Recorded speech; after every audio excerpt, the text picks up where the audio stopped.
In this lecture, we're going to develop the idea of a reaction coordinate diagram and use it to explore a few mechanisms and look how we can use those mechanisms to derive rate equations.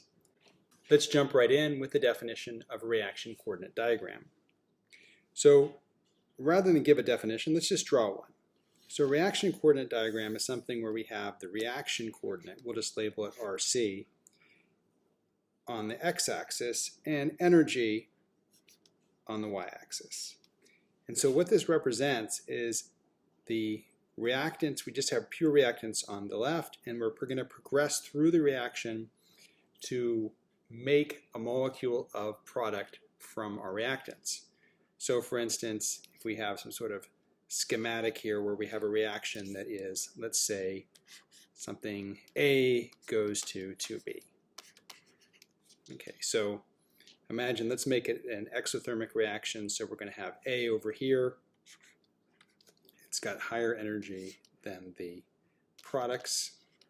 Okay, great. And what we imagine is that the energy doesn't progress smoothly from reactants to products because we've got to break some bonds in the process of doing our reaction. And that's going to cost us energy. So what that means is that we expect that there's going to be initially an increase in energy as we break bonds, but then as we make bonds to complete the reaction, the energy should go back down. So we call this region, so we call this area up here the transition state. I'll abbreviate it with TS. We sometimes have a double dagger. Anything to do with the transition states can be labeled with a double dagger. So let's put a little arrow here that we're talking about is the transition state.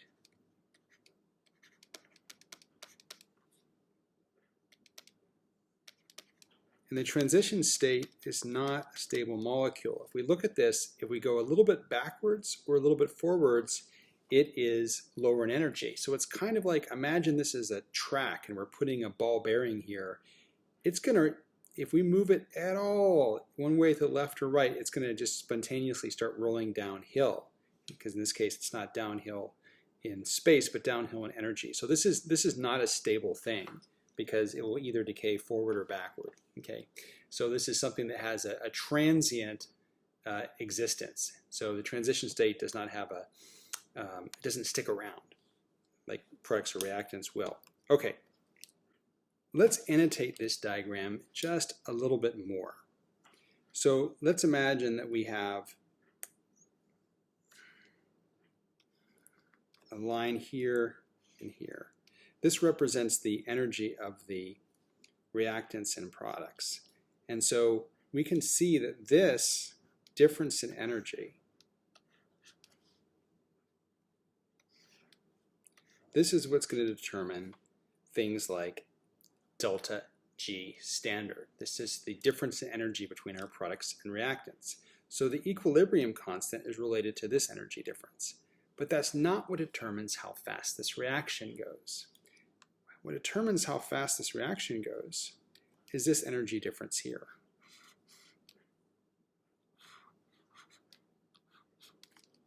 So this is the activation energy.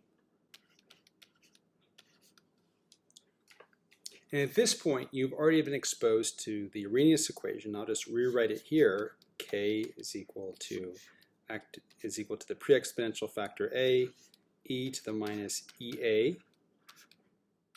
over RT.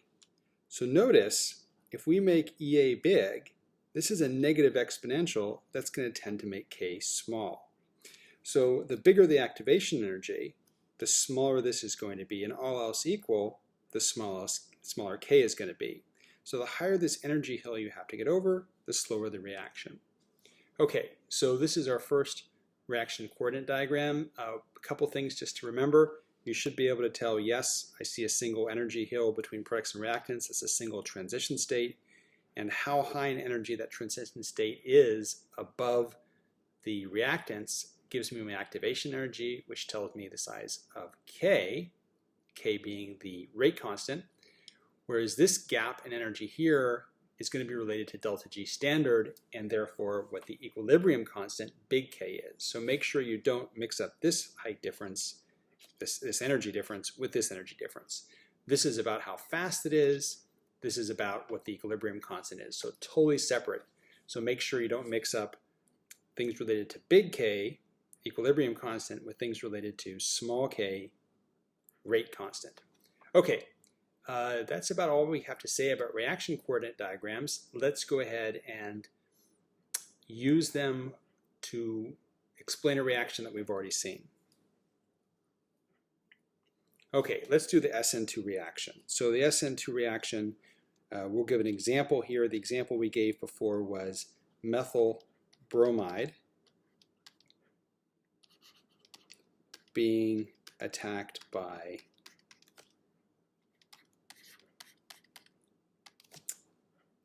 a hydroxide ion. In a single step, one of these lone pairs is going to attack the back of this methyl bromide, and this is going to break off, and the bond breaking and bond making occur at the same time. So if we imagine we've got products over here, so we know we've got our methanol is our product. We also have bromide, since that got kicked off. Well, what did we have to get there? If we imagine halfway through this process, what's in the middle here? So let's make space here for what we have in the middle. So halfway through this reaction, we have something that is halfway between our reactants and products. So we have a carbon, and it has bonded to 3 hydrogens. And then we have a bromine atom that's starting to break off. And we have a hydroxide ion. We're going to draw it this way because it's the oxygen that is doing the attack here, starting to form a bond here. So we have a carbon with 5 things on it. That's why it's not stable at all. This is coming off, this is coming on. Okay? So this is not a stable molecule, this is the transition state.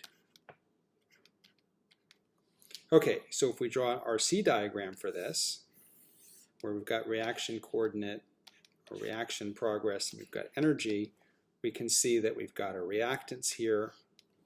We've got, I guess I should give myself room in terms of energy. So let me draw that a little lower.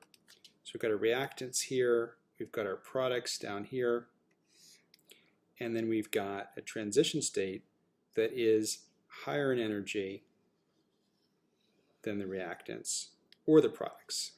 So this is here, and these are here. And we can see why it makes sense that the transition state is higher in energy than the reactants and products.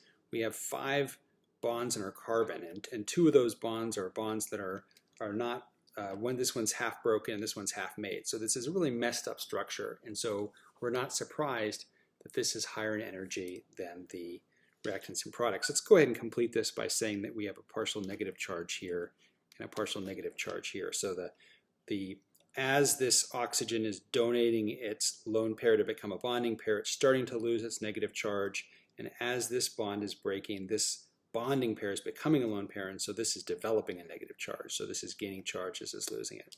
Okay, so the important point is that if we have this one semi-stable, really unstable thing in the middle, the transition state, we're going to have one peak in our diagram. Okay, and to complete our thought, we should reiterate that because we have one transition state, this is a single step reaction, and so this is a single elementary step. So let's write this here, that this is one elementary step.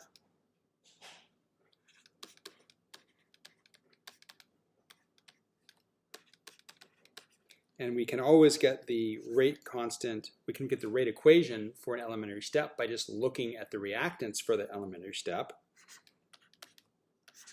And so we've got our methyl bromide, or bromomethane, either way. And we've got our hydroxide. And because our single elementary step is the entire reaction, we're done. We've actually come up with our rate equation. Okay, so the two things you should be able to do for a situation like this is to take this reaction at the top and say, okay, I've got one transition state. You should be able to draw the RC diagram and also be able to come up with the rate equation. Let's move on to another example. For our second example of an RC diagram, let's look at the SN1 reaction. So SN1 reaction, we'll use the same example that I used earlier. We're going to have a T-butyl bromide and hydroxide attacking it. But this reaction takes a different course. This breaks off in the first step, and the hydroxide is meanwhile just hanging out. So we have a carbocation, we have a bromide ion now, and we have, let's put our hydroxide here, and then in the second step, we have the hydroxide attack that carbocation, forming a bond, and we end up with our methanol. And of course, we still have our bromide left over. Okay, so we have two separate steps. So when we draw an RC diagram for this, we've got energy, we've got a reaction coordinate, we have our reactant, and it's going to form a carbocation. Now, carbocation is not a transition state, but it is a very unstable species. So it's going to be higher in energy than where we started. But the transition state to get there is going to be higher still.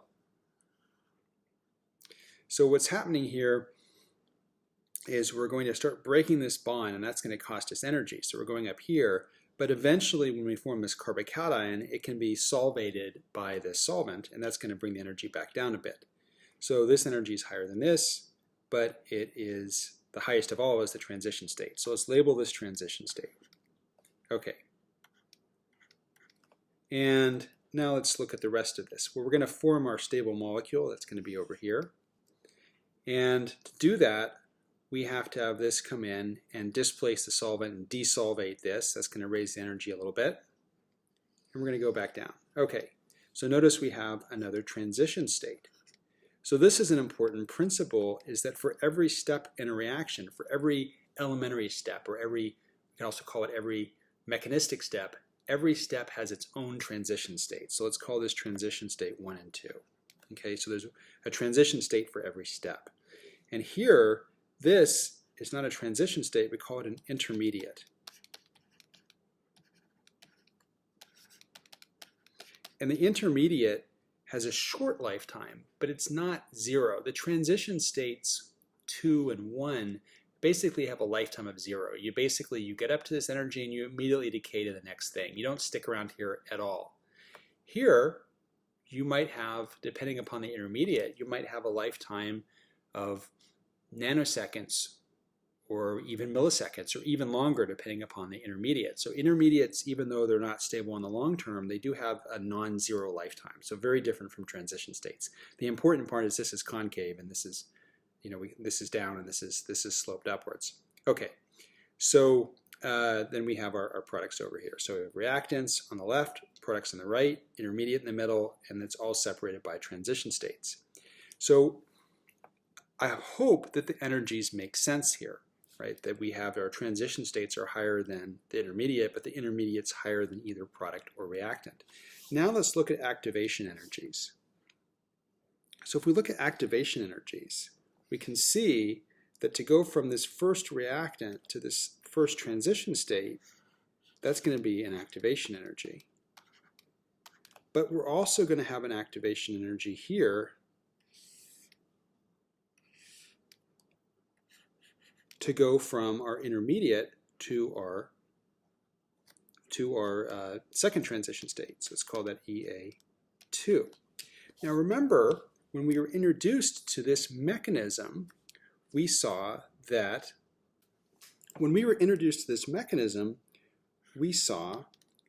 K2 was much faster than K1. So let's go ahead and label this as being rate constant K1 and rate constant K2. Those are the rate constants for these individual mechanistic steps. So the second rate constant was much faster than the first rate constant. Well, why? It's because of these activation energies. We're starting off at a pretty high energy with our intermediate, and so it doesn't have to go up in energy very high to get to the transition state. This EA is small, therefore this K is big. The energy hill we have to get over for that first step is much higher. So a general principle is when we're going up from our reactants to a reactive intermediate, that tends to be a pretty big transition state, all right? So a pretty big activation energy to get there. It makes sense because we know that we have at least this difference here, and then we've got an additional difference on top of that. So it's very typical when you have a reactive intermediate to have this pattern of having a slow K or a slow K first, and then follow that by a fast K. That's a pretty common pattern because this reaction coordinate diagram is a common pattern to see. So this brings up the question, well, how do we get the overall rate equation for this based on what we have here? And so to answer that question, we're going to take a quick detour into sequential reactions. So if you'll notice, this really is a sequential reaction. We have a step followed by another step. So let's look at what happens when we look at different values of K1 and K2 for sequential reactions. So I've plotted a sequential reaction where we have, and this, we'll just keep it generic here and say we've got some substance which goes to some other substance. It could be a reactive intermediate, and then to a third substance. And we're going to say this is K1 and K2. And what I did here, and how I did this is beyond the scope of this course. You could contact me if you're interested, was to solve the differential equations for sequential reactions numerically, and I plugged in different values of K. So in this case, I plugged in something where K1 was bigger than K2. If I remember, I think it was about 10 times bigger. Okay, so we could call this a fast-slow process. Okay, in other words, we had a fast K followed by a slow K. And when we do this, what happens? Well, if we look at the reaction profile, we have here the concentration of A, here's the concentration of B, and here is the concentration of C, of our final product. And so we can see what's happening is our reactant's going down, our product is slowly going up in concentration, and this intermediate is made fairly rapidly, but then eventually it starts being eaten up. So this is what happens if we have a fast-slow reaction. And it turns out coming up with the analytical expression for this is something that is a little bit tricky, and it's definitely beyond the scope of this class. So you won't have to solve any mechanisms that are fast-slow, not in this class. So let's move on to something a little simpler. I want you, before we go on, to, in your notes, I want you to pause this video and write a sketch of what you think it would look like for the reverse. What would the profile of concentration versus time look like if we had a reaction that was the opposite of this, that was a slow K and then a fast K? So how would A, B, and C look if we had a step with a small K followed by a step with a large K? So the opposite of what we have here. Take a second to pause the video and sketch out that diagram.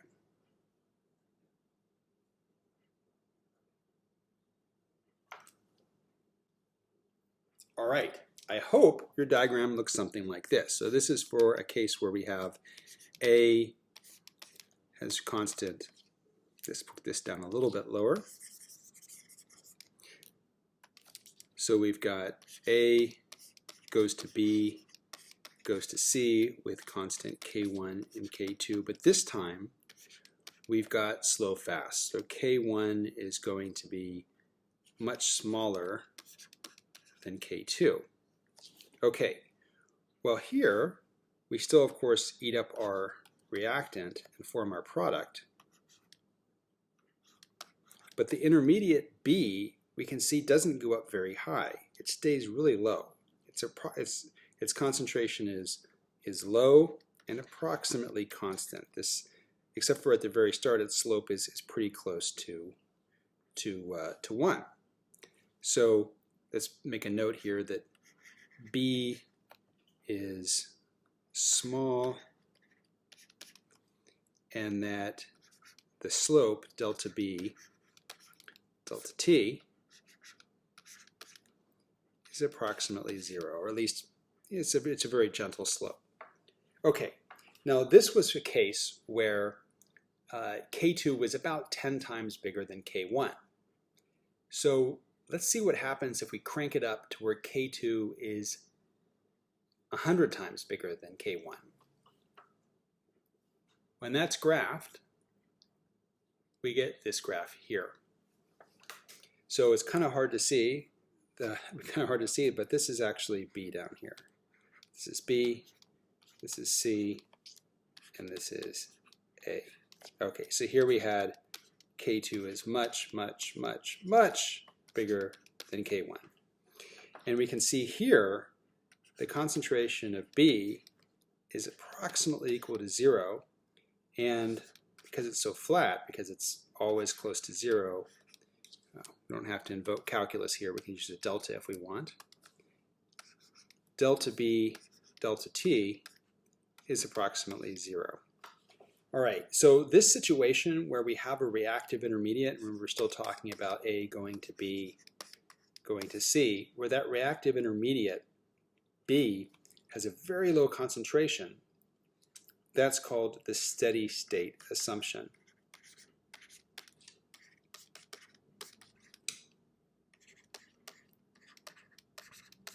And it's valid if we have this situation here, if we have a step following a step with a very small k. So in this case, what happens is we've got a K1 that is very small, and we've got a K2 that's much bigger. So what happens? This step of going from A to B is really slow, and so whenever a B molecule is made, it's eaten up almost immediately in this step that has a faster K2. So that's why the concentration is always so slow. The second reaction is waiting around to gobble up stuff from the first reaction, and as soon as that first reaction gets around to doing that, it eats that molecule. So it waits and waits, gets one, eats it, etc. So B is always very slow. And what I'll do is show you on the next slide that whenever we can invoke the steady state assumption, and we can only do it under these circumstances, it really simplifies our analysis. Let's see how the steady state assumption, and remember this is the assumption that delta concentration of B over delta T is equal to 0. In other words, the concentration of B doesn't change over time, how that affects figuring out the overall rate law for this overall equation of going from A all the way to C. So the rate of production of C. So the rate of production of C is going to be, well, we've got a single mechanistic step here, and that's the step that produces reactant C. So we can say that that's K2 times B. And we don't like to have reactive intermediates in rate equations because this is not something we're putting into the reaction mixture. This is just something that is produced during the reaction. So we want to put it in terms of A. Okay, great. Let's do that. So we'll hold off on using this. We're going to get back to this in a second. We need to find the concentration of B. How do we find that?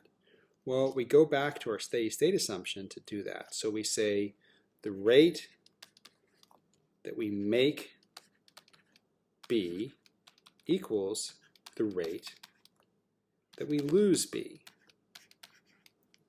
Okay, if that's true, then the change in concentration with time will be equal to 0. And we saw from my graphs earlier that that's definitely true if we have this condition. So what's the rate that we make B? Well, that's the rate of the first step. So the rate of the first step is going to be the rate constant for that first step times A. The rate of the second step is going to be K2 times the reactant for that second step, which is B. So notice we have an equation that has concentration of B. We can solve it. Let's do that. Concentration of B is equal to, I'm just going to divide both sides by K2, so I get K1 over K2 times A. So at any given time, that's going to give me the concentration of B.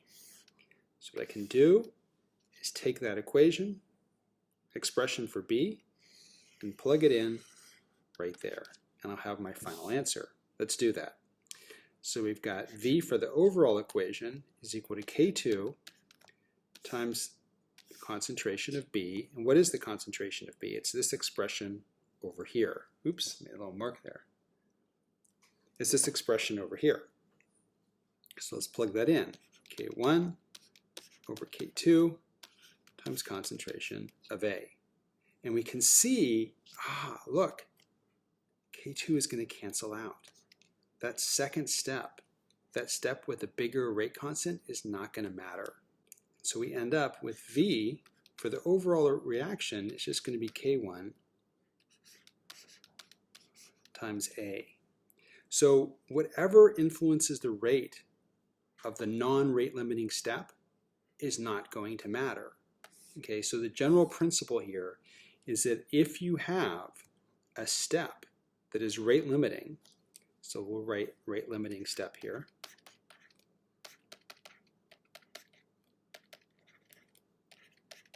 and then we'll draw a little arrow. The rate limiting step is this step, the step with the small k. If the rate limiting step occurs upstream or before the steps with big K, we can just discard those steps and not worry about them at all. By the way, this is supposed to be K. This is supposed to be K1 down here. This is that K1 here is right here. Okay, so if we have a step with a slow K and we have stuff that occurs after, we don't have to worry about the stuff that occurs after. Let's see how using the steady state assumption affects our analysis of the SN1 reaction. If we look at our SN1 reaction, we see we've got two steps, and indeed we have a step where we're making something unstable. It has a big activation energy, and so it has a small k. And then we have something where we're not doing that. We're going from an unstable intermediate to something stable.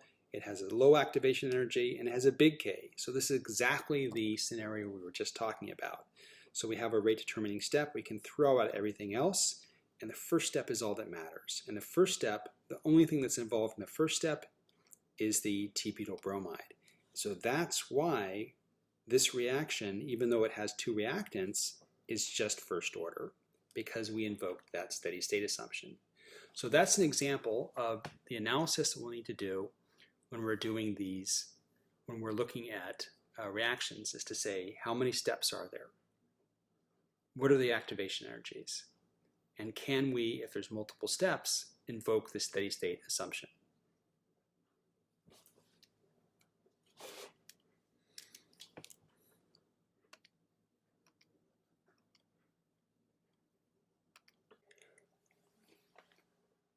Our last topic with looking at RC diagrams is a catalyst. And a catalyst is something that speeds up a reaction by changing the mechanism. So we have an RC diagram. For simplicity, I'll look at a single step reaction. So let's look at our uncatalyzed reaction. So this would be uncatalyzed.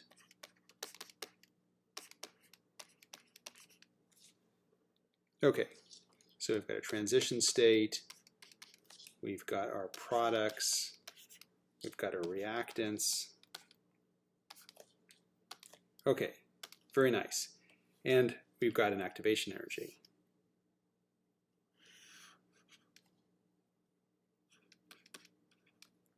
Now imagine that we could change the mechanism so that it looked more like this.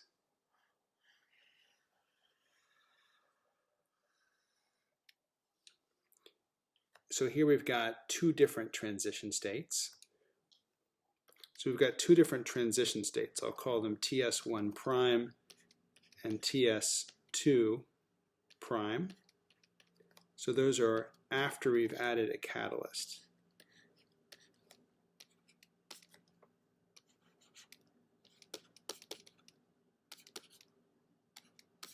Okay, so we've added a catalyst, and we'll notice that the activation energy for the slow step is this first step. And if we look at it, this is a smaller number. So EA1 prime is much smaller than our uncatalyzed activation energy. So this should be faster. So how do we change the mechanism?